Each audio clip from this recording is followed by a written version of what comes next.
नहीं देखा कि श्री गंगा जी की कृपा से श्री राम जी की कृपा खूब हुई है, गंगा जी की कृपा से नारायण की कृपा खूब हुई है, गंगा जी की कृपा से महादेव का अनुभव बहुत हुआ है।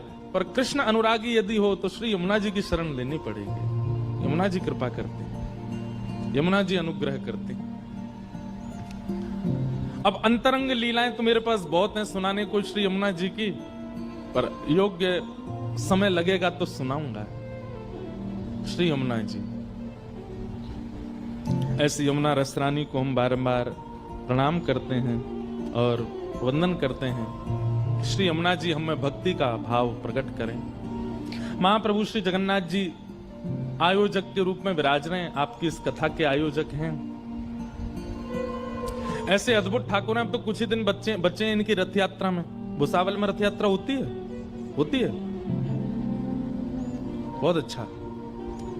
नहीं तो इन्हीं की निकाल दी कथा के बाद। कथा के पहले का तो मैंने देखा बोर्ड में लिखा था कि रथ यात्रा उत्सव। वास्तव में रथ यात्रा क्यों होती है? एकमात्र ऐसे ठाकुर हैं हमारे भारत के जो अपने मंदिर से मूल स्वरूप ठाकुर जी का बाहर आता है वैष्णवों को दर्शन देने। एकमात्र श्री जगन्नाथ जी। और जितने भी ठाकुर हमारे भारत में हैं सब मंदिर के भीतर ही रहते हैं। आपको भीतर जाना पड़ेगा या फिर उनका एक चल विग्रह होगा, वो चल विग्रह आता है बाहर। मूल ठाकुर जी बाहर नहीं आते कहीं भी। एकमात्र श्री जगन्नाथ जी हैं जो अपने श्री मंदिर से निकल के आते हैं। और महाराज कोविड में सारे ठाकुर भीतर थे। जगन्नाथ जी जो बिल्कुल मानो राजशाही रूप में एकांत रथ के साथ में भ्रमण कर रहे थे। जिस कोविड में सब लोग घरों में थे तब भी जगन्नाथ जी बाहर आए थे और रथ यात्रा करके गए। कलयुग में यदि आप हमसे पूछो कि प्रत्यक्ष कृष्ण कहां है, वैसे तो सब जगह हैं। पंढरपुर में भी हैं, द्वारिका में भी हैं, नाथद्वार में भी हैं। वृंदावन की तो बात ही अलग है। वृंदावन में तो वो तो घर ही है ठाकुर जी, वहां तो रहते ही हैं। पर तीर्थ धामों की यदि बात करो तो सब जगह ठाकुर जी हैं। पर आपका स्वभाव मधुर होगा, व्यवहार मधुर होगा, आपका भजन पुण्य होगा तो ही आपको अन्य क्षेत्रों में ठाकुर जी दिख सकते हैं। लेकिन आप चाहे जैसे हों, जगन्नाथ जी का यदि आप दर्शन कर रहे हो तो आप ये प्रमाणित रूप से कह दीजिएगा कि मेरे नेत्रों ने कृष्ण को देखा है। श्री कृष्ण साक्षात श्री जगन्नाथ जी के रूप में खड़े, ऐसे श्री जगन्नाथ। तो रथ यात्रा क्यों होती है? इंद्रद्युम्न राजा जिसके यहां भगवान कृपा करके प्रकट हुए। कथा तो पूर्व की बहुत बड़ी है कि इंद्रद्युम्न पर कैसे कृपा की भगवान ने। लेकिन जब भगवान जगन्नाथ बनकर के इंद्रद्युम्न के यहां प्रकट हो गए तो इंद्रद्युम्न और उनकी पत्नी का नाम था गुंडीचा। क्या नाम था? गुंडीचा। इतनी सेवा करते थे जगन्नाथ जी की, पुष्प की सेवा, प्रसाद की सेवा, वस्त्र की सेवा सब अपने हाथों से करते। मतलब राजा अपने राज सिंहासन पर ना जाने कितने दिनों से बैठा ही नहीं है। पूरे दिन कहां रहते हैं? मंदिर में ही रहते हैं। मीराबाई कहती है ना, चाकर रहसूं बाग लगासूं, नित उठ दर्शन पासूं, वृंदावन की कुंज गलिन में हरि की लीला गासूं, श्याम मन चाकर राखो जी, हरि जी माने चाकर राखो जी। भैया एक बात प्रमाणित रूप से मान लीजिएगा कि यदि भक्ति आपके चित्त में प्रबल हो रही है, सामान्य है तो बात अलग है, लेकिन अगर वो बढ़ रही है तो जैसे जैसे भक्ति बढ़ेगी वैसे वैसे सेवा में रुचि बढ़ेगी। ठाकुर जी की सेवा में रुचि उतनी ज्यादा बढ़ती जाएगी। आज श्रृंगार ऐसा हो, आज सिंहासन ऐसा हो, आज प्रसादी ऐसी हो, आज वस्त्र ऐसे हो, आज माला ऐसी हो, इसमें दिन प्रतिदिन रुचि बढ़ने लगे। कई लोगों का कैसा होता है कि श्रृंगार से, सेवा से धीरे धीरे मन भरने लगता है। इच्छाएं अब ठीक है, अब इतना ऐसे ही बहुत है, इतना ही बहुत है, ऐसा होने लगता है। पर नहीं, दिन प्रति सेवा के प्रति और रुचि बढ़े और रोज ठाकुर जी से प्रार्थना करें, हम तो कुछ करते ही नहीं है नाथ, आप कृपा करो हम और सेवा कर सकें।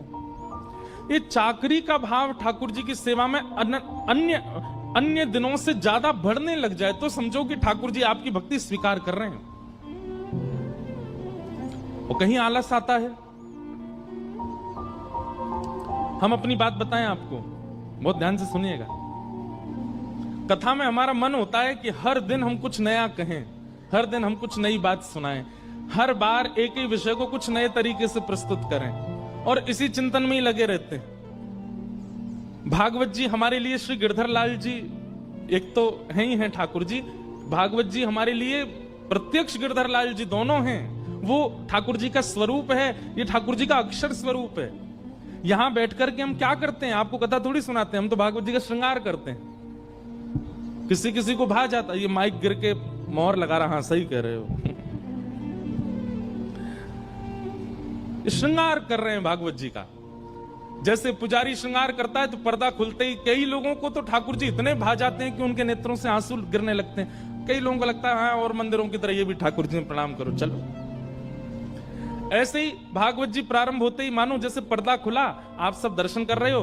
अब कानों से श्रवण करके दर्शन करना है। कथा सुनना बहुत कठिन काम है, सुन करके दर्शन करना ये क्रिया है। और यहां वक्ता क्या कर रहा है, भागवत जी के विषयों का श्रृंगार कर करके परोस रहा है।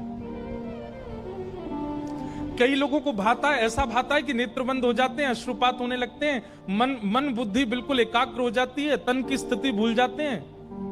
और कई लोग ऐसे होते हैं कि उनको बस ये लगता है कब समय पूरा हो जाए यहां से, ऐसा भी होता है। तो हम तो रोज श्रृंगार करते हैं और रोज भागवत जी के प्रति भाव रहता, आज कुछ नया श्रृंगार, आज कुछ नवीन श्रृंगार।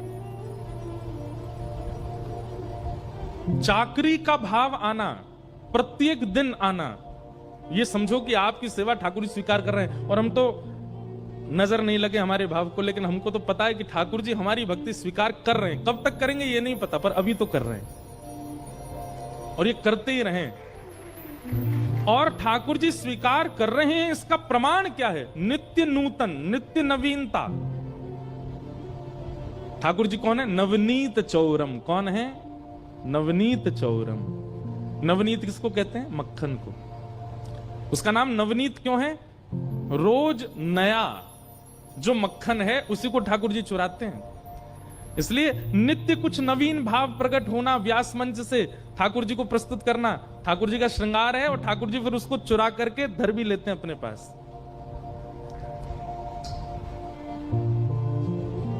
प्रेम का एक स्वरूप होता है बंधुओं, बहुत ध्यान से सुनिएगा। प्रेम का एक स्वरूप होता है, आपने अपने प्रेमी को कुछ दिया, उसने ले लिया, ये सामान्य है। लेकिन आपकी किसी प्रिय वस्तु को बिना आपसे पूछे आपके प्रेमी ने ले लिया, तो कई बार आपको बड़ी प्रसन्नता होती है, अच्छा हमारी प्रिय वस्तु को ये ले रहा है। जैसे छोटे बालक होते हैं, वो पिता को या माँ को जो बहुत प्रिय होती है चीजें, कभी कभी उसको खुद धारण कर लेते हैं या कुछ खुद अपने पास रख लेते हैं, खुद पहन लेते हैं, तो माता पिता कितने खुश होते हैं। हमारा प्रेमी जब हमारी ही किसी प्रिय वस्तु को खुद लेने की इच्छा रखे, खुद पाने की इच्छा रखे। अब पत्नी को कोई वस्तु बहुत प्रिय है, कुछ उसको खाने में बहुत प्रिय है, और पति इच्छा प्रकट करे मुझे तो वो खाना है, तो पत्नी अपने आप खुश हो जाती है, तो मेरी प्रिय वस्तु है, इसको खाने का मन है। ठीक वैसे ही प्रिय वस्तु प्रेमी को देना सामान्य बात है, पर आपकी प्रिय वस्तु प्रेमी के द्वारा हरण कर लेना, यह विशेष प्रेम का स्वरूप है। ठाकुर जी चोरी करते हैं, ठाकुर जी लेते नहीं हैं। वास्तव में भक्ति तो तब मानो कि आप सामग्री बना रहे हो रसोई में और थाली में परोस के दे रहे हो, तो समझो सामान्य भक्ति है। पर आपने रसोई में सामग्री बनाई और बना करके आपने सोचा मैं 1 मिनट थोड़ा हाथ धो करके आऊं, इतने में तो चोरी करके भाग गए, तब समझो कि हाँ ये विशेष भाव हुआ। आज ठाकुर जी खुद हरण कर रहे हैं, हमारा हरण ही नहीं करते ठाकुर जी, हमको देना पड़ता उनके आगे, ले जाओ ठाकुर जी, रख लो ठाकुर जी।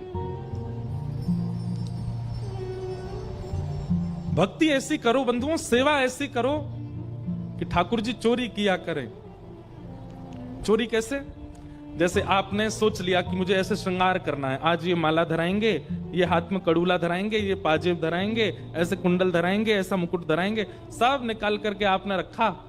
आपको याद है कि आपने सब रखा, और श्रृंगार करते करते देखा उसमें से कुछ गायब हो गया, नहीं मिल रहा है। ये जो भाव से सेवा करते हैं ना अपने घर में, उनके साथ ही होता होगा। पूरी सामग्री निकाल ली, फिर भी एक गायब हो गई। खूब ढूंढेंगे, आप खड़े हो जाएंगे, कपड़े झाड़ेंगे, नहीं मिलेगा। आधा दिन निकल गया, सोच ही रहे कहां गया, रखा तो यहीं था। तभी पता चला ठाकुर जी के सिंहासन के बगल में ही रखा था। क्यों? ठाकुर जी ने चुरा के धल लिया था अपने पास, भीतर धल लिया था। कभी ऐसा होता है?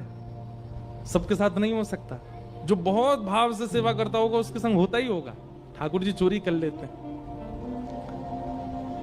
कुमन दास जी के साथ होता था, गोविंद दास के साथ होता था, गुसाई श्री विठलनाथ जी के साथ होता था, ठाकुर जी खुद चुरा लेते थे। तो चाकरी का भाव आना, सेवा का नित्य भाव आना कृपा है।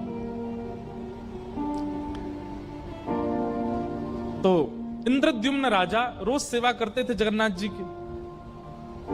एक दिन जगन्नाथ जी प्रसन्न हो गए और प्रसन्न होकर के इंद्रद्युम्न राजा से बोले, कुछ मांगो, तुम्हें कुछ देना चाहता हूं। इतने में पत्नी आकर के भी बैठी, तो जगन्नाथ जी बोले, तुम भी मांगो। वैसे तो ऐसा होता है कि दंपति एक वरदान मांगे, लेकिन तुम दोनों अलग अलग मांगो, जो मांगोगे सो दूंगा। इंद्रद्युम्न राजा ने नेत्र बंद करके क्या मांगा, ऐसा आश्चर्यजनक मांगा जगन्नाथ जी से। वो कहता है कि हे नाथ, ऐसी कृपा करना, मेरा वंश वर्धन ना हो, मेरा वंश बस मुझ तक ही रहे, मेरे बाद कोई हो ना। जगन्नाथ भगवान बोले, इंद्रद्युम्न राजा, ये कैसा वरदान मांग रहे हो? सब लोग अपना वंश आगे बढ़ाना चाहते, तुम कहते वंश ही ना बढ़े। इंद्रद्युम्न राजा बोला कि नाथ, मुझे भय है कि जैसा प्रेम, जैसी भक्ति मेरे चित्त में आपके प्रति है, कहीं मेरे बच्चे, उनके बच्चे या कालांतर में जाकर के उनकी पीढ़ी में अगर वो प्रेम नहीं आया तो लोग बात क्या कहेंगे, ये बिल्कुल जगन्नाथ जी से प्रेम नहीं करते। कौन है? बोले इंद्रद्युम्न राजा का वंशज है। तो मुझे बहुत पीड़ा होगी। मेरा जैसा प्रेमी मेरे वंश में होगा इसकी मुझे गारंटी नहीं है, इसलिए मेरा वंश बढ़े ना, यहीं रुक जाए, मुझ पे ही अंत हो जाए, ऐसी कृपा करो। जगन्नाथ जी बोले, वाह भैया, तुम्हारे प्रेम की हम बलिहारी, कैसा वरदान मांग रहे हो। ठीक है, तथास्तु।